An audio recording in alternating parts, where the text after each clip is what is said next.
It's 2017 and Old Time Radio DVD is still here. Check out our new customer ownership program and the lowest prices ever. Just go to oldtimeradiodvd.com for full information about this wonderful program. Don't forget our new program, 123 Ready TV. Folks, this is really a great app for Android and Windows phones, computers, and tablets. And it's only $19.99. In the near future, we will be adding a new component to it, Old Time Radio. It's a great product for 2017. Visit oldtimeradiodvd.com today. Place your order. You'll be glad you did. It's Maxwell House Coffee Time, starring George Burns and Gracie Allen.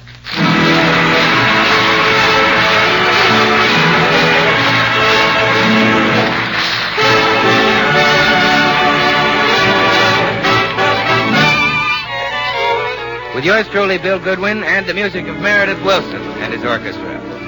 For deep down laughs and listening enjoyment, it's George and Gracie. And for deep down coffee drinking enjoyment, it's Maxwell House, with extra flavor in the blend because of choice Latin American coffees, skillfully combined.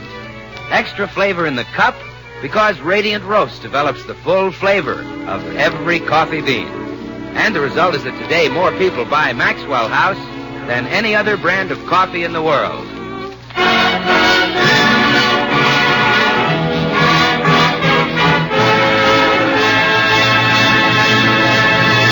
Well, it's morning in the Burns home, and George has just come down to breakfast. How about a little food, dear? All right, George. But first, there's something I'd like to ask you. What? Well, our radio show goes on this evening, and my club, the Beverly Hills Uplift Society, would like to take it over. Oh, no. You sneaked those dames on the program last week, and they set radio back 50 years. Oh, no, that's not fair, George. We simply made a few changes. Some program. Everybody's laughing at me. Oh, you see, that's one of the changes we made. Forget it. But, George, the girls are simply dying to get on the air. Then let them fly around with the other bats.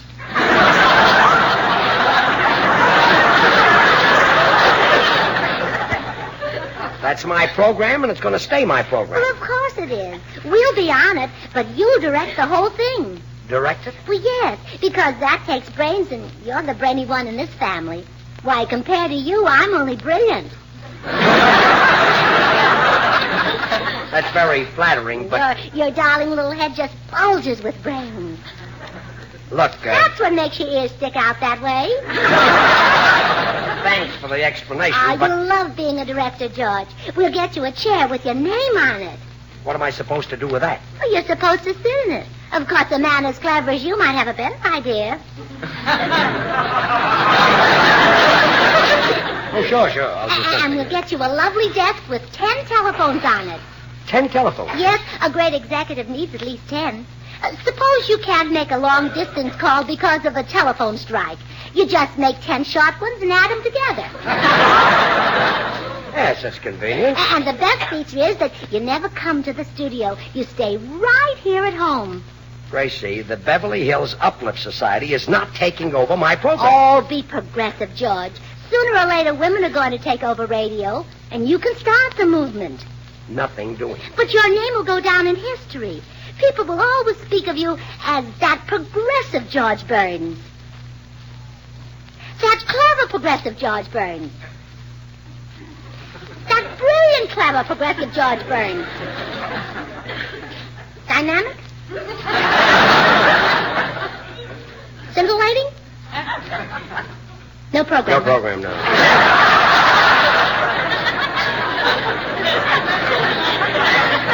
And not only do I want those dames kept off my program, but I want them kept out of my house. Yes, dear. Every time they meet here, they come into the kitchen before I awake and gobble up all the bacon and eggs. Yes, dear. And now I'm ready for breakfast. Yes, dear. What would you like? Bacon and eggs and a piece of toast. I'll get you a piece of toast. You mean? They're in the den. In the den, yes. Well, get those dames out or I'll throw them out. You can't, George. Meredith Wilson rents the den, and he said we could meet there. Yeah, the poor jerk lets you meet in his room because you laugh at his terrible jokes. Why, you women you even took him into your club. Well, it was perfectly legitimate. We made him an honorary woman.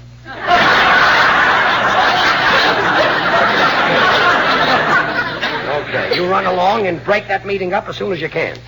I'll fix my toast and have a piece of cheese with it. Oh, that reminds me. Our new member, Madame De Silva, doesn't like bacon and eggs. Don't tell me she ate the cheese. Uh-huh. I'll see you later, dear. Quiet, girls, quiet, please. Well, Gracie, did you talk George into staying home so we could take over the program again? Well, no, girls, I'm sorry to report that Plan A, making him think he was an intelligent director, didn't work. Oh, dear. What a pity. Unfortunately, he was a little too smart to believe that he was intelligent. Oh, what a shame. And we had such a cultural half hour all prepared. Yes. I was going to sing 30 or 40 songs.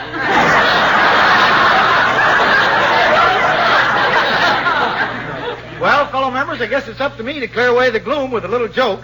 I got a pipperoo about brides, if someone would care to mention the subject of brides. It's your turn, Madame De Silva. Very well. Many years ago, I was a bride. Ha! Speaking of brides, I was a recently married gentleman who said to his bride, sweetheart, there's something wrong with this pudding you have prepared for me. Whereupon the perplexed bride responded, there can't be. The cookbook says it's perfectly delicious. Is that the finish, Meredith? Yes? All right, girls, let's show our appreciation. I knew it was a pipperoo. Now, girls, there must be some way to keep George out of the studio this evening so we can put on our show. Plan A was a failure, so let's get to work on Plan B. Any suggestions? We might give him something to make him dopey.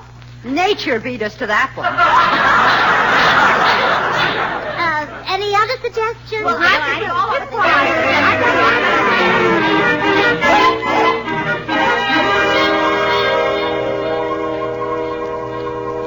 All right, girls, then it's settled.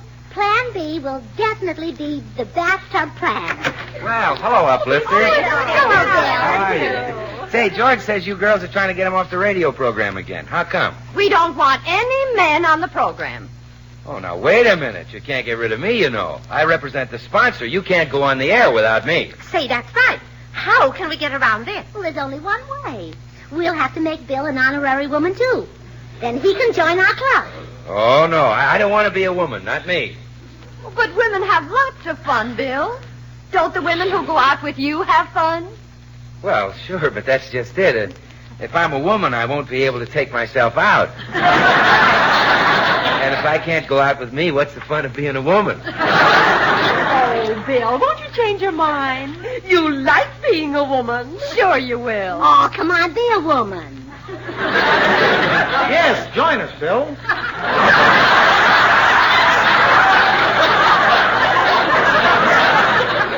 Speaking as one who has just recently become an honorary woman, I can recommend it. You can, Meredith? Yes. As you know, I used to be very shy and bashful around women.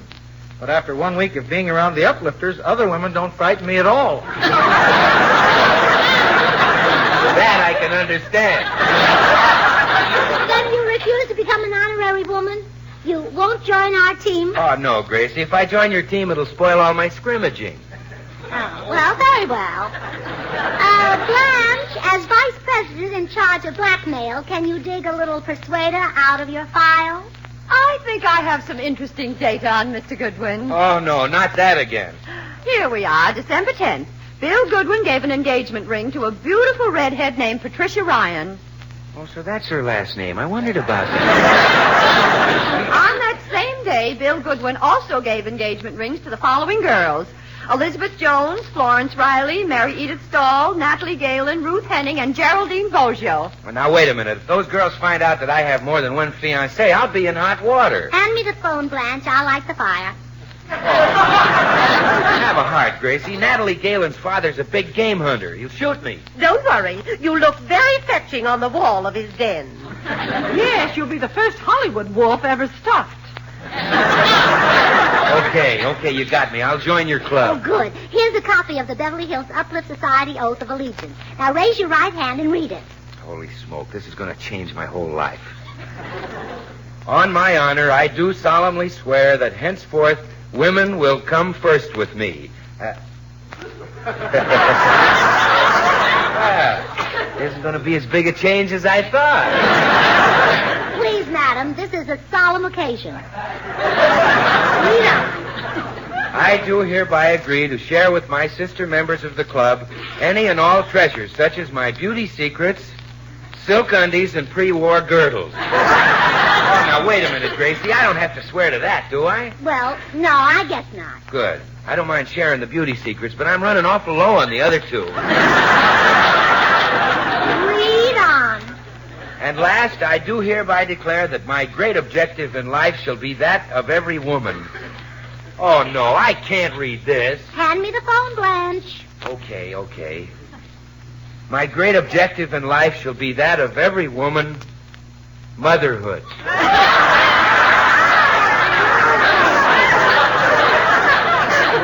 Congratulations, Bill, old man.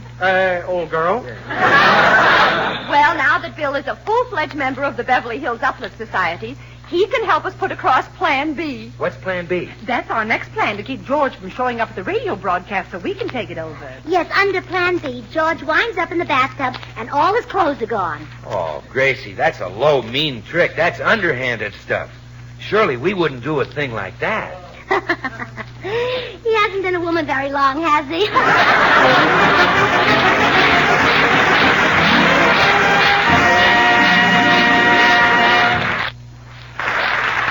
And now here's Meredith Wilson and his chiffon arrangement of Carolina Moon.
Meredith, don't you think when folks hear that familiar strain, just about everybody knows what you're playing? Oh, I'm sure they do, Bill. I think practically everyone knows Carolina Moon. Yes, the name Carolina has found its way into American hearts through familiar American music, just as the Carolinas themselves have been such a familiar part of the American scene through the years. Virginia Dare, Sir Walter Raleigh, Roanoke Island, the Appalachian and Blue Ridge Mountains are only a few of the names that come to us from the colorful history of the Carolinas. And I can't help thinking, too, how today there's another name that's become part and parcel of our American scene, of so many American homes. It's the name Maxwell House, signifying a coffee blend of true distinction, combining these fine Latin American coffees. Manizales for mellowness,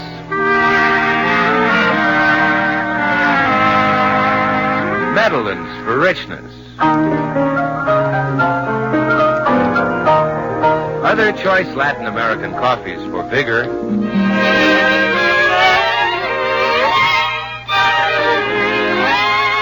and Bucaramangas for full body.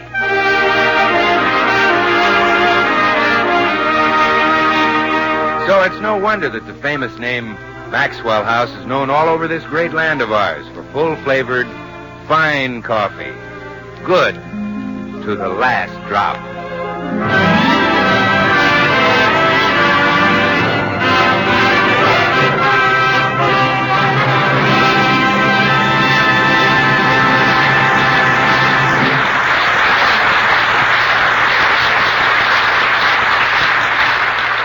Let's go back to the Burns home where Plan B, to keep George off the radio program, is being launched by Gracie.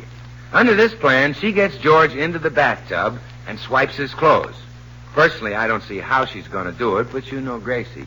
So won't you come into the den and sing for the girls, George? They're waiting to hear your glorious voice. You sure this isn't a trick to get me off the program? Get you off the program? Why, we want you to sing for the entire half hour. Don't you honor the broadcast culture? We do. And what could be more culture than your voice?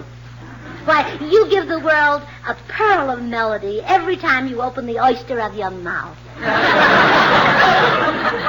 Well... Come on, darling. The girls are waiting to hear you sing.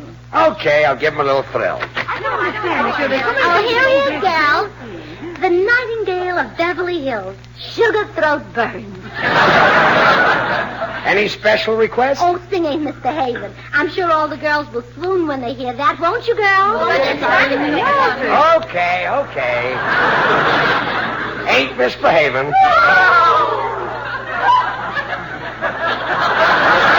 Wait a minute, I wasn't singing yet. And now for his next number, Mr. Next Burns. number? I didn't do my first ditty. For his next number, Mr. Burns will sing something which I know will be especially thrilling to our own classical singer, Madame de Silva. Shortening bread. But have him started Ain't Misbehaving. Shortening bread for Madame de Silva.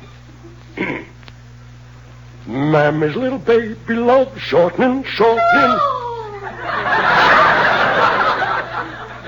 Mammy's little baby loves shortening bread.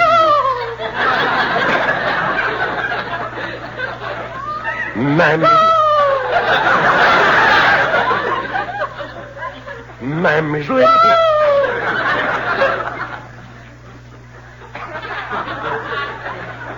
Mammy's little baby... Madame de Silva, control your ecstasy. That was not ecstasy. What? It was joy, dear. That's much louder than ecstasy. Why, you're better than Nelson Eddy. You really think Well, so? certainly, and much more convincing. Why, when you sang Shortening Bread, I could actually smell it.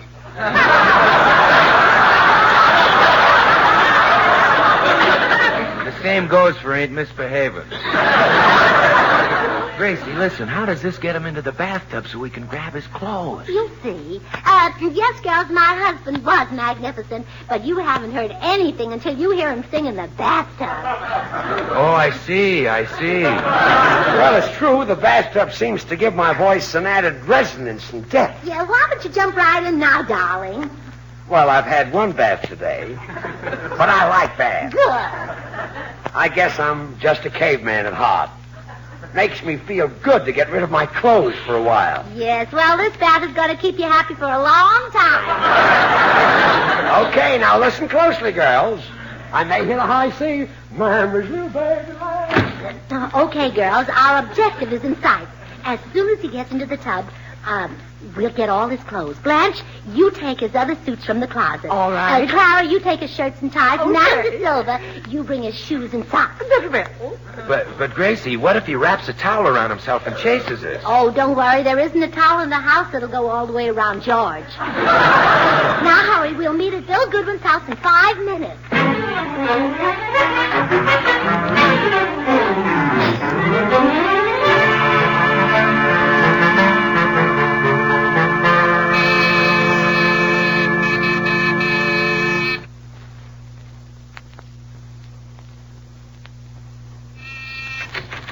Good afternoon, Mrs. Burns. I've been ringing your door buzzer a long time. You look awfully old and tired today, Mrs. Burns.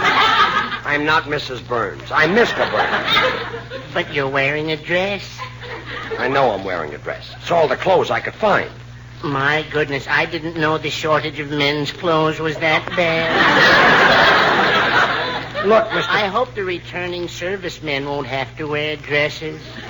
The poor fellas won't know who's whistling at who. You don't understand, Mr. Postman. I have clothes, but my wife's club, the Beverly Hills Uplift Society, took them. But why? Why? They want to take over my radio program. Naturally, I can't do a broadcast in just my underwear.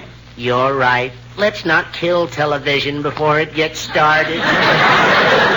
Well, those dames haven't outsmarted me. I called NBC and told them not to let any women into my studio tonight.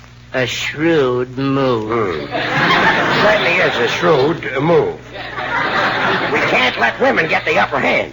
We men are the masters, and we're going to stay the masters. Your dreams are getting better all the time. Well, so long, Mr. Postman. See you later. Goodbye, Mr. Burns. What was that for? That short dress shows your legs. Not bad, huh? I wish my wife had legs like yours. Really? Yes. Then when she got after me, I could run between them and escape. Well, goodbye. Remember, keep smiling.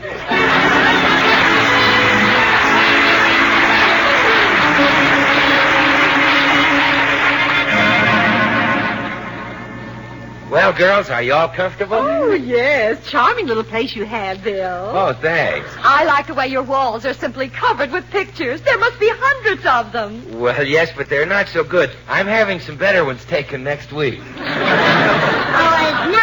Now that you're one of us, Bill, we can tell you that taking over George's program is only the beginning. Really? Oh, yes. According to our plan, women will gradually take over all the programs. Well, but how can women fill the place of singers like Crosby and Sinatra and Haynes? Well, that's easy. The place taken by all three of them can be filled by Kate Smith alone. You're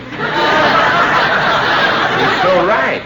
But you'll have to replace the classical singers, too, Gracie. What about John Charles Thomas? We'll replace those three with the Andrews sisters.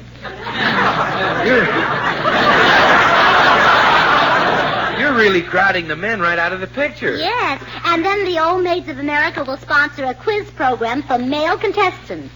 If any man misses a question, he has to marry one of the sponsors. And the questions won't be easy. Yes. Isn't that a wonderful plan? Grand. We'll call the program Take It and Love It. Gracie, suppose the guy isn't happy with her. Well, then he can tell his problem to Madam Anthony. You certainly have figured all the angles. Yeah, we're tired of it being a man's world.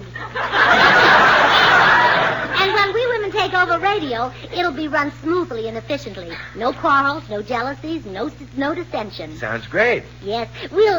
Let's decide what each of us will do on the program this evening, huh? Madam De Silva, what will you contribute? I intend to sing the Bell song from Lakme. Why don't you sing a song about the Liberty Bell, dear? Why? Would that suit my voice better? Yes, it has a crack in it. Why? You tone-deaf ignoramus. Item 1, solo by Madam De Silva. Now, what will you contribute, Clara? Well, I thought I'd give a talk on fashion trends. I design all my own clothes, you know. Did you design that peculiar garment that you're wearing? Yes, and what's peculiar about it? It resembles a tent pitched by a very young Boy Scout. Oh, why, you dowdy old frump. Item 2, fashion talk by Clara Bagley. Now, what about you, Blanche? I'll give a Shakespearean recitation. You? Why not? When I was a girl, I learned everything Shakespeare wrote. When you were a girl, he hadn't written much. Why, you illiterate hillbilly. Item 3, Shakespearean recitation by Blanche Morton. Now, you see how smoothly we settle things, Bill? Yeah, I'm fascinated. Well, let's run through the opening. Bill, you read the announcement. Okay, Gracie. Presenting the Beverly Hills Uplift Society in radio's first all-woman program. Ah, beautiful lady. Women of the world, arise. Let us shake off the chains of slavery and build a better world. A world in which there will be no men, just women and children.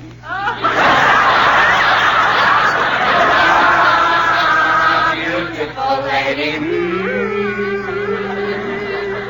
And now, for this evening's first tidbit of culture, here's Blanche Morton with a Shakespearean recitation. The quality of mercy is not strained. It droppeth as a gentle rain from heaven. Upon the place beneath it is twice blessed. It blesseth him that gives and him that takes. 'Tis mightiest of the mightiest. Mrs. Morton. Please. Who would listen to that? Well, I guess you could do it better. Well, certainly. Listen to this. The quality of Maxwell House is tops. It poureth from the fragrant coffee pot into the cup beneath.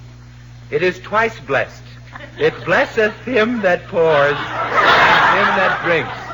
'Tis tastiest of the tastiest. Now, you see, people will listen to that because it's familiar to them. They know that Maxwell House's appetizing, rich, full-bodied, mellow coffee at its full-flavored best. Good to the last drop. But those are not the words of William Shakespeare, the bard of Stratford-on-the-Avon. No, those are the words of William Goodwin, the bard of Maxwell on the House. And believe me, those words are known everywhere because more people buy and enjoy Maxwell House than any other brand of coffee in the world. Why, everybody who... Come in. Good afternoon, Mr. Goodwin. Here's your mail. Oh, thank you, Mr. Postman. Oh, say, I guess you're kind of surprised to find a dozen women in my house. Yes, that's not as many as usual. Now, Mr. Postman, I don't suppose you saw anyone at my house. Oh, I saw your husband, Mrs. Burns. Well, how could that be? You couldn't see the tub from the front door. Yes, I could. He's the one who opened it. He was wearing one of your dresses. Oh, well, come on, girls. Let's get to the studio and do the broadcast. Oh, just a moment, ladies. I'm afraid it's no use. Mr. Burns told NBC that no women were to be allowed in his studio tonight. Oh, well, that does it. Well, we might as well take George's clothes back. George's clothes? That's it. We'll put on his clothes and walk right in. But, Gracie, even in a suit, my figure won't look like a man. Well, we'll pad you a little, dearie. Now, just a minute. Girls, hurry and put on George's suit. We'll go to the studio as men. Well, goodbye, fellow. Well, whatever you are, remember, keep smiling.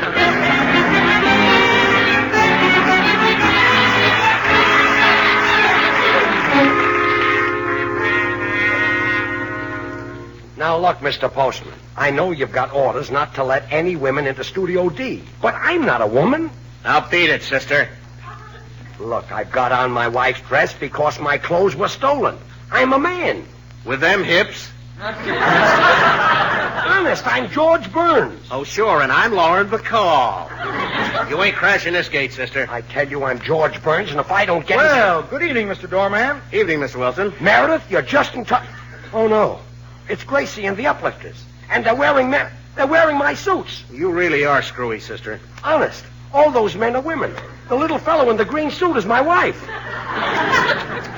These are new members of my orchestra, Mr. Doorman. Mr. Morton. Trombone. Mr. Bagley. Bass drum. Mr. De Silva. Zither. And Mr. Allen. Pipe organ. Okay, gents, go right on through. Gracie, you can't do this to me. One side, madam. We have a program to do. Oh, this is the end.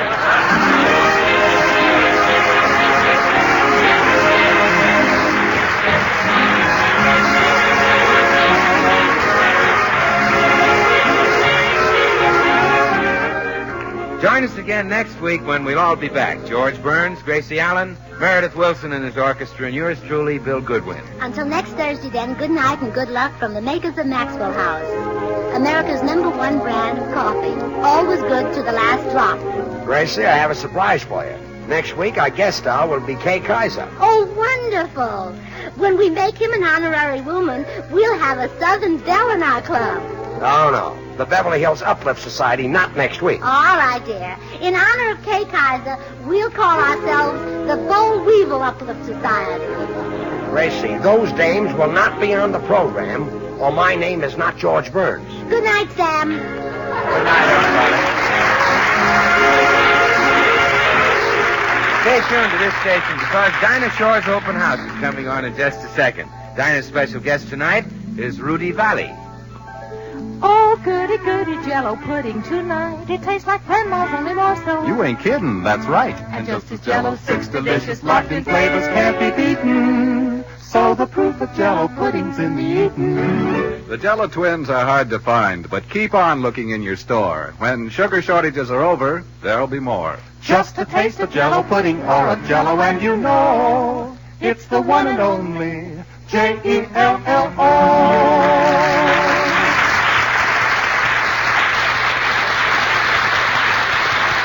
This is NBC, the national broadcasting company.